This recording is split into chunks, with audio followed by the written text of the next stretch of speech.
ఒక్క నిమిషం మారేడు మోహన్ గారు చాలాసేపటి నుంచి వెయిట్ చేస్తున్నారు. ఎస్ మోహన్ గారు, యా అన్మ్యూట్ చేసి మాట్లాడండి. అందరికి నమస్కారం, జై భీమ్ అన్న. యా చెప్పండి. అయితే చర్చ చూస్తున్నాను, కొంత ఆలస్యంగా జాయిన్ అయినాను, క్షమించగలను. అయితే విషయం ఏంటంటే, ఇంతకుముందు గత 2 రోజులుగా నేను చెప్పినట్టుగానే మేమైతే 100% సుప్రీంకోర్టు ఈ యొక్క జడ్జిమెంట్ ని స్వాగతిస్తున్నాము. దాంట్లో ఈ యొక్క జడ్జిమెంట్ లో హిందువులు, బౌద్ధులు, సిక్కులను ఇంక్లూడ్ చేసి ఉన్న విషయం మీ అందరికి తెలిసిందే. అయితే క్రైస్తవులకు సంబంధించి ఈ యొక్క జడ్జిమెంట్ వచ్చింది, అది కూడా ఒక యాక్టివ్ ప్రాక్టీసింగ్ క్రిస్టియన్ కి సంబంధించి ఈ జడ్జిమెంట్ రావడం జరిగింది. దీన్ని మేము ఎందుకు వ్యతిరేకిస్తున్నాం, చాలా క్లియర్ కట్ గా ఈ రోజు క్రైస్తవులకు ఈ యొక్క ఎస్సీ స్టేటస్ ని ఇస్తా అని చెప్పినప్పుడు రేపు సేమ్ ఎస్సీ స్టేటస్ ముస్లింలకు ఇవ్వడానికి కూడా వెనక్కి పోరు. ఎందుకంటే క్రిస్టియన్స్, ముస్లింస్ ఇద్దరు కూడా సేమ్ ఒకటే కోవకు చెందిన వాళ్ళు అవుతారు, ఇద్దరు కూడా మైనార్టీలకు చెందిన వాళ్ళు అవుతారు. వీళ్ళకి ఇచ్చినప్పుడు రేపు వాళ్ళకి ఇవ్వడంలో కూడా తప్పు ఉండదు. కాబట్టి 100% ఇక వీళ్ళకు వాళ్ళకు అయిన తర్వాత మాకు మిగిలేదే ఉండదు, ఇక చేతుల చిప్ప తప్ప. ఈ రోజు గాలి వినోద్ కుమార్ గారు కానీ, ఆర్ఎస్ ప్రవీణ్ కుమార్ గారు కానీ, మందకృష్ణ గారు కానీ అన్న వాళ్ళు ఎవరు పెద్దవాళ్ళు, అఫ్ కోర్స్ వాళ్ళ వ్యూ వాళ్ళకు ఉండొచ్చు. కానీ మేము మాత్రం 100% ఈ జనరేషన్ గా మేము ఇక్కడ ఉన్నటువంటి పరిస్థితులు చూస్తున్న వాళ్ళగా చెప్తున్నాం. 100% సుప్రీంకోర్టు కరెక్ట్ డెసిషన్ ఇచ్చింది. ఎందుకంటే ఇంతకు ముందుకే నేను 2 సార్లు చెప్పడం జరిగింది. ఈ రోజు క్రైస్తవులకు సంబంధించి ఇప్పుడు మనం ఏమంటున్నాము, క్రైస్తవులకు సంబంధించి ఈ యొక్క బీసీసీ కేటగిరీ ఒకటి వర్తిస్తుందని మనం అంటున్నాం. ఏది మతం మారినటువంటి వాళ్ళకి అక్కడ ఏం నష్టం జరుగుతుంది? ఇక్కడ వద్దనుకొని పోయినటువంటి ఈ కుటుంబం వద్దు అనుకొని పోయినప్పుడు, ఇంకో కుటుంబంలో భాగమైనప్పుడు, ఇంకో ఇంటికి భాగమైనప్పుడు ఆ ఇంట్లో ఉన్నటువంటి వెసులుబాటు మనం తీసుకుంటాం తప్ప మళ్ళా అక్కడ పోయి కూడా ఇక్కడ ఉన్నటువంటి వెసులుబాటు తీసుకోవడం ఇంతవరకు న్యాయం? అది 100% తప్పది. ఈ రోజు ప్రస్తుతానికి భారతదేశంలో రిజర్వేషన్ లేని కేటగిరీ ఏది లేదు, ఇంక్లూడింగ్ మతం మారినటువంటి ఎస్సీ క్రైస్తవులు, ఎస్సీల కేటగిరీ నుంచి మతం మారినటువంటి క్రైస్తవులు కూడా 100% వాళ్ళ రిజర్వేషన్ వాళ్ళకి ఇవ్వడం జరిగింది. ఇంకా నష్టం ఎక్కడ ఉంది నాకు అర్థమైతలేదు. అందరూ కూడా దాన్ని వ్యతిరేకిస్తారు. 1950 చట్టాన్ని వ్యతిరేకిస్తారు. 1950 చట్టాన్ని వ్యతిరేకించడానికి ఏముంది? 1950 చట్టం చేసింది వచ్చినటువంటి చట్టం అప్పటి రాష్ట్రపతి అంటున్నారు. లేదండి, అవునండి, కాన్స్టిట్యూషనల్ ఆర్డర్ అది, ప్రెసిడెన్షియల్ ఆర్డర్ అది, ప్రెసిడెన్షియల్ ఆర్డర్ అది. సుప్రీంకోర్టుని రాష్ట్రపతి కుట్ర చేస్తున్నారు అంటున్నారు. ఎంతవరకు ఇచ్చింది దానికి ఎంపవర్మెంట్ ఇచ్చింది article 341 constitution of India. Article 341 ఇచ్చినటువంటి అయితే ఒకటి గాలి వినోద్ కుమార్ గారు, ఒక నిమిషం, గాలి వినోద్ కుమార్ గారు ఇంతకుముందు ఒక మాట ఏమన్నారంటే అంబేద్కర్ దాన్ని వ్యతిరేకించి రాజీనామా చేయాల్సి ఉండే, ఆ ఆర్డర్ షెడ్యూల్ క్యాస్ట్ ఆర్డర్ వ్యతిరేకించి రాజీనామా చేయాల్సి ఆయన బౌద్ధ మతం కాబట్టి ఆల్రెడీ గాలి వినోద్ కుమార్ గారు నిర్ణయించారా? అంబేద్కర్ కంటే పెద్ద మేధావి అయినా. అట్లా కాదండి, ఇప్పుడు ఆ నోటు తయారు చేసింది అంబేద్కర్. నోట్ తయారు చేసి ఆయన ఇస్తే అప్పుడు హోమ్ మినిస్టర్ గా సర్దార్ వల్లభాయ్ పటేల్, ప్రైమ్ మినిస్టర్ నెహ్రూ, రాష్ట్రపతిగా రాజేంద్ర ప్రసాద్ ఉన్నారు. దాంట్లో ఈ క్రైస్తవులను గాని ఈవెన్ బుద్ధిజం తీసుకుంటాను అని చెప్పేసి తాను డిక్లేర్ చేసినప్పటికి కూడా ఈ బౌద్ధం తీసుకున్నటువంటి వాళ్ళు ఎస్సీలుగా ఉంటారని కూడా చెప్పలే ఆయన. అప్పుడు నోటిఫికేషన్ ఇవ్వలే. 1990లో వచ్చింది అది. అంటే ఆయన మీద ఆపాదించడం అన్నటువంటిది కాదు. అప్పుడున్నటువంటి పరిస్థితుల్లో చాలా మంది అప్పటికి క్రైస్తవ మతంలోకి పోలేరు కాబట్టి, ఈ ఇష్యూ అంతా వాళ్ళకు రాలేదు కాబట్టి, బౌద్ధంలో కూడా పోలేరు కాబట్టి ఆ డిక్లరేషన్ అనేది రాలేదు. ఇప్పుడు చేపించుకోమనండి, ప్రభుత్వం మీద ఒత్తిడి పెట్టేసి ప్రొత్తున పెట్టేసి మీరు క్రైస్తవ మతం పొందినటువంటి వాళ్ళకు కూడా ఎస్సీ రిజర్వేషన్ వర్తిస్తుంది అని రాజ్యాంగ సవరణ చేసుకుని తీసుకోండి. ఆ తర్వాత విషయం అండి, మీరు ఏం చేస్తారు? నేను ఏమంటున్నా అంటే సమస్య పరిష్కారం వైపు చూసుకోండి. పరిష్కారం వైపు ఉండడానికి మనకు రాజ్యాంగ సవరణ ఒకటే ఉంటుంది. కానీ సుప్రీంకోర్టు తీర్పే తప్పు అని అంటే ఈ దేశంలో రాజ్యాంగం లేదా? రాజ్యాంగాన్ని తిరస్కరించిన వాడు రాజద్రోహం కింద కేసు పెట్టాలని చెప్తున్నాను నేను. అసలు ఇవన్నీ చూసుకుంటే ఈ రిజర్వేషన్ల మీద వస్తున్నటువంటి ఈ వివాదాలన్నింటినీ కూడా చూసుకుంటే ఒక 30 yearsలో తెలుగు రాష్ట్రాలలో జరుగుతున్నటువంటి వర్గీకరణ ఉద్యమాన్ని తీసుకుంటే అసలు వర్గీకరణ ఉద్యమము పురుడు పోసుకున్నదే ఈదుమూడి గ్రామంలో ఉన్నటువంటి చర్చిలో. నేను చెప్తున్నాను, నేను ఒక మాట ఇప్పుడు మీరు చెప్పండి, నాకు తెలిసింది నేను చెప్తా. నేను ఏమంటున్నా అక్కడ జరిగే సార్, నేను ఎందుకు చెప్తున్నానంటే ఇప్పుడు ఆనాడు వర్గీకరణ ఉద్యమానికి అండగా నిలిచింది పాస్టర్లు, ఈనాడు ఈ తీర్పుకు అండగా నిలుస్తున్నది కూడా క్రైస్తవ పాస్టర్ల అండతో Absolutely wrong. వ్యతిరేకిస్తున్నటువంటి 3 గ్రామాల్లో అంత క్రైస్తవులే అన్నా, నువ్వు చెప్పింది Absolutely wrong. 3 గ్రామాల్లో ఆ ఉద్యమాన్ని సదాలక్ష్మి గారు క్రైస్తవులే. ఏబిసిడి ఉద్యమాన్ని స్టార్ట్ సిద్ధాంతకర్త, చేసింది టీవీ క్రైస్తవులే. నారాయణ గారు ఏబిసిడి 3 గ్రామంలో ముడి గ్రామం చర్చ తర్వాత వచ్చింది. క్రైస్తవులే వాళ్ళు. ఆది జాంబాబు సమాఖ్య మొదలు పెట్టింది ఇక్కడ హైదరాబాద్ లో. Including మల్దకృష్ణ మాదిగ క్రైస్తవుడే. టీవీ నారాయణ గారు, వెంకటస్వామి గారు అంటే వివేక్ వెంకటస్వామి వాళ్ళ ఫాదర్ గారు, వెంకటస్వామి గారు, మన్నా జగన్నాథ్ గారు మా దగ్గర పుట్టింది. అది బాలమహానాడు పుట్టింది ఆయన మన మారేడు మోహన్ గారి ఇంట్లో. ఎక్కడ చర్చిలో పుట్టిందని మాట్లాడతారు సార్ మీరు? మందకృష్ణ మాదిగా అక్కడ ఆ పాంప్లెట్ తీసుకొని చదివిన తర్వాత మా ఇంటికి వచ్చి మా దగ్గర వచ్చి నేను వర్గీకరణ కోసం మాట్లాడతామని చెప్పిండు. మీరు చరిత్ర తెలుసుకోకుండా చర్చలో పుట్టిందని మాట్లాడతారు. ఎక్కడ చర్చ్? ఎవరు పాస్టర్లు? అదైతే అరుంధతి సంఘం నుండి వచ్చింది వర్గీకరణ. ఫస్ట్ తెచ్చింది వీళ్ళే. ఆదిజాంబ అరుంధతి సంఘం నుండి వచ్చింది. అది మొదట ఆ వర్గీకరణ ఉద్యమం ప్రారంభమైంది వాళ్ళతోనే. సదాలక్ష్మి అమ్మ దీనికి పునాది వేసింది సదాలక్ష్మి అమ్మనే. ఇప్పుడు అట్లా ఏంటండి తెలుసుకోకుండా నేను మీరు కాదంటే ఇంకా తెలుసుకోండి. కానీ పంజాబ్ లో జరిగింది. జ్ఞాని జయసింగ్ ఉన్నాడు, 1975 లో జరిగింది. సరే, అంటే వర్గీకరణ కాదు కదా. నేను అంటున్నా చెప్పండి. ఇప్పుడు మీ స్టాండ్ ఏంటంటే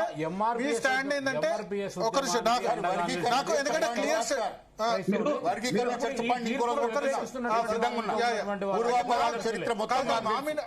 మామిన్ నారాయణ గారి స్టాండ్ ఏంటంటే ఇప్పుడు ఈ తీర్పు ప్రకారం అయితే దళిత క్రిస్టియన్లకు రిజర్వేషన్ వర్తించదు, కావాలంటే రాజ్యాంగ సవరణ కోసం ఫైట్ చేయండి అంటారు. అంతే కదా? ఫైట్ చేస్తే అభ్యంతరం లేదు. కానీ బట్ మరి ఇప్పుడు ఆల్రెడీ ఉన్న సర్టిఫికేట్స్ ఆల్రెడీ ఉన్న వాళ్ళు నేనేమంటున్నా, ఇప్పుడు తీర్పు వచ్చింది కదా, ఇప్పుడు స్టార్ట్ అయిపోతుంది. దాన్ని ఏం చేస్తారు అని అంటే సార్, ఇప్పుడు తీర్పులు ఎప్పుడు వచ్చినా ఎక్కడో ఒక దగ్గర స్పార్క్ వచ్చినప్పుడే అక్కడ నుండి బిగిన్ స్టార్ట్ అవుతుంది. ఇప్పుడు బిగినింగ్ స్టార్ట్ అవుతుంది. ఎవరు క్రైస్తవులు కారు అన్నటువంటిది ఇప్పుడు 2008 కేపీ స్క్రూటినీ కమిటీ రిజర్వేషన్ దురుపయోగం చేసి 80 సంవత్సరాలు వాళ్ళు ఉపయోగించుకొని మాట్లాడుకొని ఉన్నది కూడా ఇప్పుడు దాన్ని ఇల్లీగల్ గా ఉన్నది కూడా దాన్ని ఇల్లీగల్ చేసుకొని తీసుకుందామనేది ఎంతవరకు దారుణం. దళిత హిందూ అనేవాడు ఎవరైతే దళిత హిందూ అనేవాడు అవమానాలను కోర్చుకొని హిందూ మతాన్ని మోస్తున్నటువంటి వాడికి రిజర్వేషన్ దక్కద్దు, పారిపోయినటువంటి వాడికి మాత్రం రిజర్వేషన్ దక్కాల. అక్కడ 3 రకాల రిజర్వేషన్లు వాళ్ళకి. బీసీసీ రిజర్వేషన్ లో దళిత హిందువులకు అవకాశం లేదు. దాని తర్వాత ఎస్సీ రిజర్వేషన్ లో ఇల్లీగల్ గా అందరూ దళిత క్రైస్తవులు రిజర్వేషన్ పొందుతున్నారు. నేను ఫ్యాక్ట్ తో సహా ప్రూవ్ చేస్తాను. దాని తర్వాత మీ చెప్తున్నటువంటి మైనారిటీ ఇన్స్టిట్యూషన్ లో అందరూ కూడా ఎవరైనా దళిత హిందువులకు అవకాశం ఉందా? వారు 3 రకాల బెనిఫిట్లు వాళ్ళు పొంది they are over represented over and above their population. అది అంత రిజర్వేషన్ పొందుతూ ఉన్నటువంటి ఎస్సీ రిజర్వేషన్ లో వాళ్ళకే కావాలి. దారుణం, ఇది అన్యాయం. మోహన్ గారు చెప్పండి. అన్నా, నిన్న నుంచి కూడా అంబేద్కర్ గారిని మనం కోట్ చేస్తున్నాము కి అంబేద్కర్ గారు దీన్ని వ్యతిరేకించారని చెప్పి. నేను అంబేద్కర్ గారు రాజ్యాంగంలో పెట్టిన విషయం అందరికి, రాజ్యాంగం ద్వారా కాన్స్టిట్యూషనల్ గా ఉన్న విషయాలన్నీ పక్కన పెడితే ఒక్కసారి పుస్తకం చూడండి. వాల్యూమ్ 5 ఆఫ్ అంబేద్కర్ గారి రైటింగ్స్ అండ్ స్పీచెస్. ఈ పుస్తకం పేరు ఏంటంటే అస్పృశ్యతపై సామాజిక రాజకీయ మతపరమైనటువంటి సంబంధమైనటువంటి వ్యాసాలు. ఈ పుస్తకం వినోద్ కుమార్ సార్ గారికి బాగా తెలిసే ఉంటది. ఈ పుస్తకంలో రిఫరెన్స్ చెప్తున్నాను, page number 512, Telugu volume 1994 edition.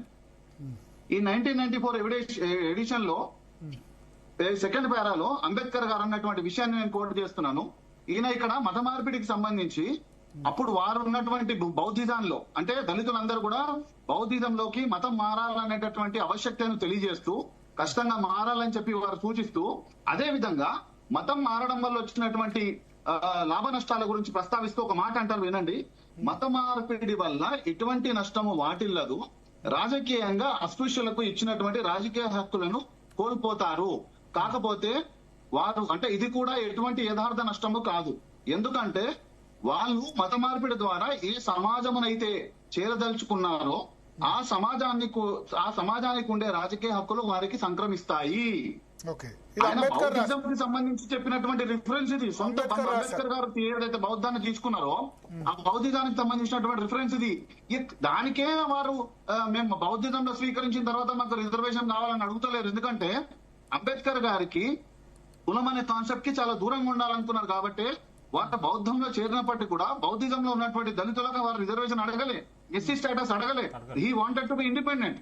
అట్లాంటి క్రైస్తవులకు ఆయన రిజర్వేషన్ డిమాండ్ చేసిరని చెప్పి దానికోసం 1950 ప్రెసిడెన్షియల్ ఆర్డర్ పెడితే రాజీనామా రాయాల్సి ఉండే, ఆయన రిజైన్ చేయాల్సి ఉండే. అంబేద్కర్ కంటే పెద్ద పెద్ద ఉన్నారు చర్చలో. మరి సార్, ఇది doctor writings and speeches of doctor B R Ambedkar గారిని చూపిస్తాను నేను, ఉట్టి చూపిస్తలేను. ఇప్పుడు వారు సొంత బౌద్ధానికే వారు అవసరం లేదనుకో అనుకున్నప్పుడు క్రిస్టియానిటీకి అయితే అసలు ప్రశ్నే లేదు. క్రిస్టియానిటీకి సంబంధించి ఆయన అసలు ఎప్పుడు మాట్లాడలేదు, ఎప్పుడు ఆలోచించలేదు. క్రైస్తవానికి సంబంధించి ఆయన ఆఫర్ వస్తే కూడా ఆయన దాంట్లోకి పోలేదు. ఇక మనం అంత దూరం ఆలోచిస్తున్నాం మనము. అసలు నేను సూటిగా ప్రశ్నిస్తా, మన వినోద్ కుమార్ సార్ కానీ ఇంకెవరు కానీ మన ఎవరైతే దీనికి వ్యతిరేకంగా ఉన్నారో తీర్పుకు, నేను ఒక లాజికల్ ప్రశ్న అడుగుతా. ఫర్ ఎగ్జాంపుల్, నాకు ప్రపంచం మొత్తం తిరగాలంటే ఇష్టం. దాంట్లో పార్ట్ ఆఫ్ నాకు హజ్కు పోవాలని ఉందండి. ఫర్ ఎగ్జాంపుల్, మక్కానో మదీనా పోవాలని ఉంది. అందరు అక్కడ రౌండ్స్ చేస్తారు కదా, నాకు పోవాలని ఉంది. నేను పోవాలనుకుంటున్నాను. నేను అప్లై హజ్ అంటారు మన వర్క్ బోర్డ్ లో అప్లై చేసుకున్నాను. అప్లై చేసుకొని వాళ్ళు అడుగుతారు, అరే బాబు నువ్వేంద్ర నాయన ముఖానికి బొట్టు పెట్టుకొని హజ్కు పోతా అంటావు, నువ్వెట్లా పోతావు భయ్, నేను అలౌ చేస్తామా అంటే, నేను హిందువులు కాదండి, ఖాళీ బొట్టు పెట్టుకుంటాను అంతే అని అంటాను. లేదు నువ్వు గుడికి పోతామంట కదా మేము అనుకున్నామంటే, అరే నేను హిందువులు కాదండి, అప్పుడప్పుడు గుడికి పోతానండి.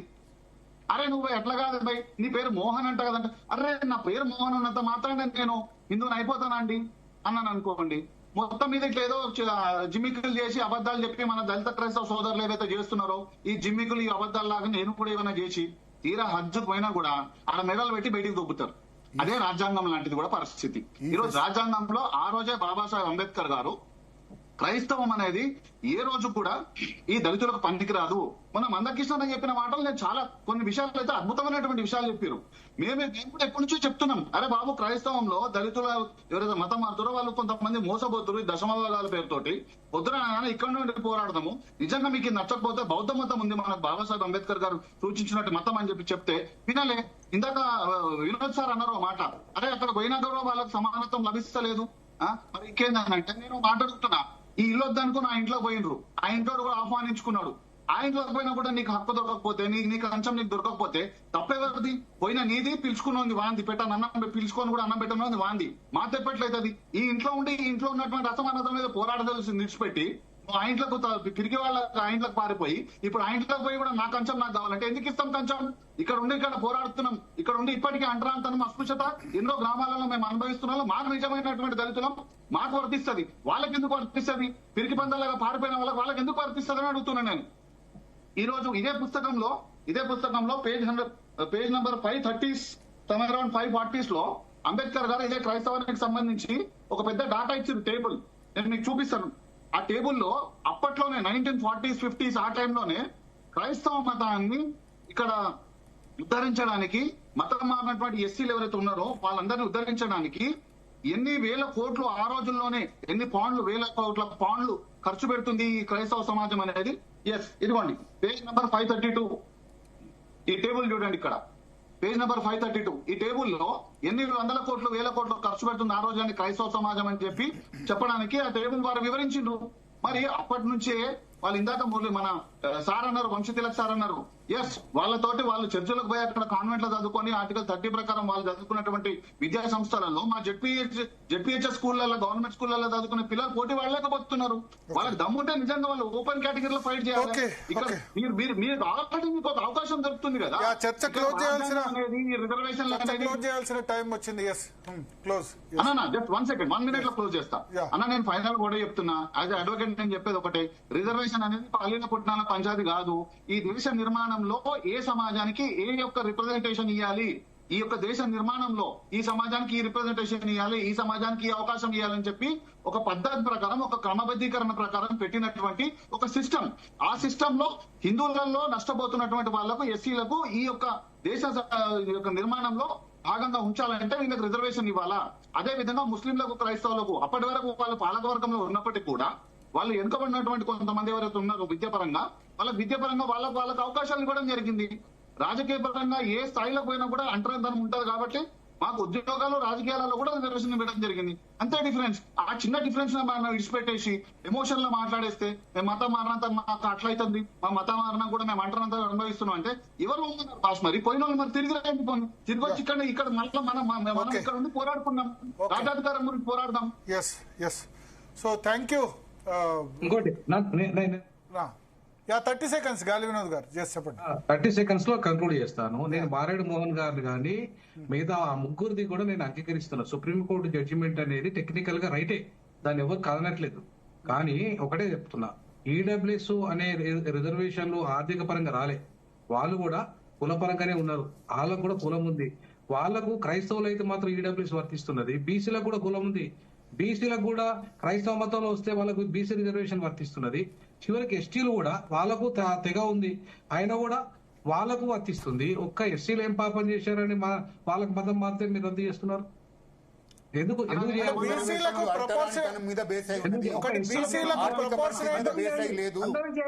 క్రైస్తవ మతం రిజర్వేషన్ లేదు కదా? బీసీలకు ఎంత జనాభా ఉందో అంత రిజర్వేషన్ లేదు, ప్రపోర్షనేట్ రిజర్వేషన్ లేదు. ప్రపోర్షనేట్ లేదు కదా బీసీలకు. ప్రపోర్షనేట్ ఎస్సీ ఎస్టీకి ప్రపోర్షనేట్ ఉంది కదా. క్రైస్తవుడా కాదా? ప్రపోర్షనేట్ ఏంటండి? రిజర్వేషన్ ప్రపోర్షనేట్ లేదు అంటే బీసీ క్రైస్తవుడా కాదా? ఓసీ క్రైస్తవుడా కాదా? ఎస్టీ క్రైస్తవుడా కాదా? వాళ్ళకి ఎందుకు రద్దు చేయాలండి? కులం ఉంటే క్రైస్తవుడు కాదు, క్రైస్తవుడు ఉంటే కులం లేదు. ఎందుకు మాత్రం ఎందుకు కాన్స్టిట్యూషన్ గ్యారంటీ ఉంది, అట్రాసిటీ చట్టం ఉంది. భారత రాజ్యాంగం పౌరులందరిదా లేదా ఎస్సీలను మాత్రమే రద్దు చేస్తుందా? ఆర్టికల్ 14, 15, 16 ఓన్లీ ఎస్సీలకే వర్తిస్తుందా? అందరికి వర్తిస్తుందా? ఆర్టికల్ 25 ఓన్లీ ఎస్సీలకే వర్తిస్తుందా? అందరికి వర్తిస్తుందా? మరి ఇది ఎందుకు అందరికి వర్తించదు? ఓన్లీ షెడ్యూల్ కులాలకు ఎందుకు వర్తిస్తాయి ఆర్డర్ 1950? అందరికీ ఏమనండి, క్రైస్తవులు మారిన కోర్టుకెళ్ళి తెచ్చుకోండి. ప్రెసిడెంట్ మీద కోర్టు సుప్రీం కోర్టులో వేస్తున్నా ఈ కేసులో. ఓడిపోవడం రివ్యూ పిటిషన్ వేస్తున్నా. నేను ఖచ్చితంగా వేస్తా. నేను బాబాసాహెబ్ అంబేద్కర్ వారసుడిగా ఖచ్చితంగా లేకపోతే బౌద్ధుల తెలుసుకోండి. ఫస్ట్ మూడు వర్గాల్లో ఏదో మీరు తెలుసుకోండి. హిందువా, బౌద్ధమా, క్రిస్టియనా? గాలి వినోద్ కుమార్ గారు మీరు పబ్లిక్ లైఫ్ లో ఉన్నారు, అది తెలుసుకోండి. చూడండి, మతంతో ముడి పెట్టద్దు. ఇది మతం న్యూట్రల్. 360 ఆర్టికల్ లో లేదు మతం, అలాగే 341 లో లేదు మతం, ఆర్టికల్ 14 లో లేదు మతం, ఆర్టికల్ 15 లో లేదు, ఆర్టికల్ 16 లో రిజర్వేషన్లు హైందవ మతంలో ఉంటేనే రిజర్వేషన్లు వర్తిస్తాయి. అంటే ఒక ఆర్డర్ ప్రెసిడెన్షియల్ ఆర్డర్ మీ సొంత రాజ్యాంగం కాదు, మీ సొంత కవిత్వం కాదు. దాన్ని ఎందుకు 77 ఏళ్ళుగా ఎందుకు రివ్యూ చేయలేదు? ఇవాళ మొత్తం అన్ని ఏ కులంలోనైనా ఏ మతంలోనైనా డబ్బున్న చట్టం ఉంది సార్, ఇంప్లిమెంటేషన్ సరిగ్గా లేదు అంతే. చట్టం ఎందుకు లేదు?